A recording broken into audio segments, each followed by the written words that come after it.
UP board परीक्षाएं लगभग 20 दिनों के भीतर शुरू हो जाएंगी। नकल विहीन परीक्षाएं आयोजित कराने के लिए शुक्रवार को मेथोडिस्ट गर्ल्स इंटर कॉलेज में परीक्षा को बेहतर ढंग से कराने के लिए बैठक की गई, जिसमें DIOS समेत अन्य विभागीय अधिकारियों ने केंद्र प्रभारियों को जरूरी दिशा निर्देश दिए। जिले में बोर्ड परीक्षाओं के लिए 108 केंद्र बनाए गए हैं। नकल विहीन और निर्बाध परीक्षाएं संपन्न कराने के लिए योजना बनाई गई। जिला विद्यालय निरीक्षक देवेंद्र कुमार पांडे ने केंद्र प्रभारियों को संबोधित करते हुए कहा कि परीक्षा केंद्रों पर उचित प्रकाश की व्यवस्था होनी चाहिए। कमरों में ज्यादा प्रकाश करने वाले बल्ब की व्यवस्था होनी चाहिए, जिससे छात्रों को दिक्कत ना हो। साथ ही बिजली आपूर्ति की भी बेहतर व्यवस्था कराने के लिए निर्देश दिए गए। इसके अलावा परीक्षा केंद्रों पर लगे CCTV कैमरों को दुरुस्त कराने के लिए भी निर्देशित किया गया। प्रारूप है, जब आप उत्तर पुस्तिकाएं प्राप्त करेंगे तो जो हमारा संकलन केंद्र है, जहाँ से उत्तर पुस्तिकाएं आपको दी जा रही हैं, तो वहां से आप कृपया ये विशेष रूप से ध्यान रखें, आप प्राप्त करते समय मिसिंग नंबर चेक करें और संबंधित प्रधानाचार्य केंद्र व्यवस्थापक किसी ऐसे व्यक्ति को अर्पित करके भेजे जिससे वो मिलान कर ले, चेक कर ले, उसको प्रभारी के रूप में नियुक्ति करें अपने केंद्र पर, जिससे परीक्षा अवधि में कभी भी कोई कॉपियों के संबंध में कोई अनुचित प्रयोग या अनुचित जो है कार्रवाई की आवश्यकता न पड़े। को बता दिया है क्या करना है क्या नहीं करना है, और उसकी अनुक्रम में श्वेता मैडम ने बता दिया है। ज़्यादा बताने के लिए मेरे पास कुछ नहीं है, बस थोड़ा बहुत बताऊंगा।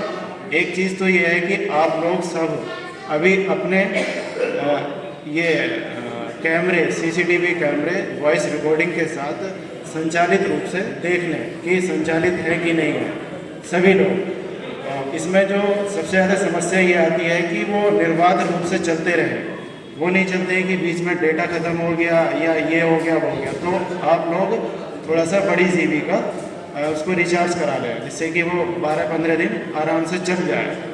एक चीज़ तो ये रहेगी जो रिकॉर्डिंग के लिए भी रहेगी और सारे कमरों के लिए रहेगी। दूसरा ये है कि बोर्ड के द्वारा अनधिकृत प्रवेश के लिए प्रतिबंध है, तो कोई भी बाहरी व्यक्ति बोर्ड एग्जाम में प्रवेश नहीं करेगा। साथ ही स्ट्रांग रूम में नाइट विजन कैमरा लगाने के लिए निर्देश दिए गए, ताकि उत्तर पुस्तिकाओं पर नजर बनी रहे। जिन विषय की परीक्षा होगी उन दिवसों पर विषय संबंधी शिक्षकों की ड्यूटी नहीं लगाने के निर्देश दिए। जो शिक्षक अनुपस्थित रहेंगे उनके विरुद्ध कार्रवाई की जाएगी।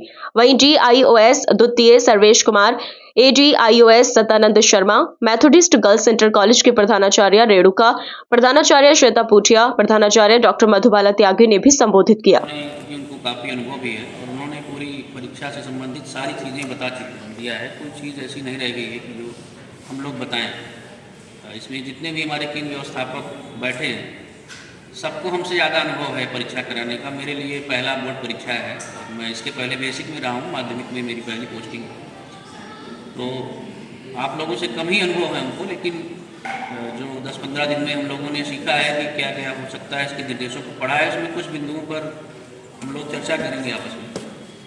जो बोर्ड परीक्षा होनी है, सबसे पहले तो परीक्षा के पूर्व में जो तैयारी हम लोगों को करनी है, इसको 2 भागों में बांट सकते हैं कि परीक्षा के पूर्व में क्या तैयारी करनी है और परीक्षा के दौरान क्या सावधानियाँ रखनी है। तो परीक्षा के पूर्व की जो तैयारी है, उस पर सबसे पहले तो आप लोगों को जो आपके सेंटर पर जो मूलभूत सुविधाएँ हैं, फर्नीचर, पेयजल की व्यवस्था और आपका विद्युत आपूर्ति, जनरेटर, इन्वर्टर, स्ट्रांग रूम, प्रश्न पत्रों को और कापियों को रखने का, इसको व्यवस्थित देख लेना है। और हमें पूरा उम्मीद है कि आप लोगों ने सारी व्यवस्था कर ली होगी। फिर भी अगर कहीं कमी रह गई है तो अभी समय है, तो उसको हम लोग पूरा कर लें। जितने आपके यहाँ बच्चे हैं उसके अनुसार आपके पास फर्नीचर उपलब्ध है कि नहीं है। अगर कहीं कोई कमी है तो आप में अवगत करा दें, तो हम लोग कुछ उसकी वैकल्पिक व्यवस्था कराएंगे। बच्चों को बैठने के लिए कोई दिक्कत नहीं होनी चाहिए। निर्बाध विद्युत आपूर्ति बहुत ज़रूरी है, क्योंकि आपका CCTV रेगुलर चलना है। और जो आपका स्ट्रांग रूम है वहाँ नाइट विजन कैमरा होना चाहिए, रात में भी उसकी निगरानी की जा सके, क्योंकि प्रश्न पत्र की गोपनीयता और अत्यंत आवश्यक है। और केंद्र व्यवस्थापक जो हमारे हैं, इनकी बहुत ही महत्वपूर्ण जिम्मेदारी है। आप लोगों को पता ही होगा कि आप लोग अभी हमारे एसोसिएट साहब को, दिवाज साहब ने बताया भी कि आप लोगों को एग्जीक्यूटिव मजिस्ट्रेट परीक्षा के दौरान आपको कार्यपालक मजिस्ट्रेट, एग्जीक्यूटिव मजिस्ट्रेट की पावर का इस्तेमाल कर सकते हैं आप, और उसको आपको वही शक्तियाँ प्राप्त हैं जो एक एग्जीक्यूटिव मजिस्ट्रेट को प्राप्त होती हैं। तो केंद्र व्यवस्थापक और स्टैटिक मजिस्ट्रेट और वाय केंद्र व्यवस्थापक, इन तीनों की संयुक्त जिम्मेदारी है परीक्षा को नकल विहीन और शुचितापूर्ण कराना। तो आपको बहुत ही गंभीरता से लेना है। भले ही आप कई परीक्षाएं करा चुके हैं, लेकिन जो महत्वपूर्ण बिंदु हैं, जैसे हम लोग परीक्षा के दौरान एक नोट्स बनाते हैं, नोट करते हैं महत्वपूर्ण बिंदुओं को, तो उसी तरह से नोट करके अपनी डायरी में रखना है कि हमें किन किन बिंदुओं पर ध्यान रखना है। जैसे आपको कितने कक्ष निरीक्षक चाहिए, अधिकतम जो आपकी जो परीक्षा है, मान लीजिए किसी दिन होगी, दोनों मीटिंग होगी, कोई जो महत्वपूर्ण विषय होते हैं जैसे हिंदी हो गया, जो अनिवार्य विषय होते हैं उसमें अधिकतम बच्चे रहते हैं, तो उस दिन जितनी आपको उपलब्धता टीचर की चाहिए उतनी डिमांड आप करिए कम से कम, ताकि ऐसी कोई दिक्कत ना आए बीच में टीचर्स की कमी न हो। कक्ष निरीक्षक जितना आपको आवश्यकता है आप मांग लीजिए, उसकी पूर्ति हो जाए आपको। और इसका ध्यान रखना है कि आपके जो जिस विषय के टीचर हैं उस परीक्षा में उस विषय के टीचर नहीं लगेंगे, इसका भी ध्यान रखना है कि उसके इतर टीचर लगेंगे। और हर कमरे में एक आपके स्कूल का लगेगा, एक वाय लगेगा। तो इस हिसाब से आप लोग डिमांड कर लीजिए ताकि कक्ष निरीक्षक की कोई कमी न होने पाए।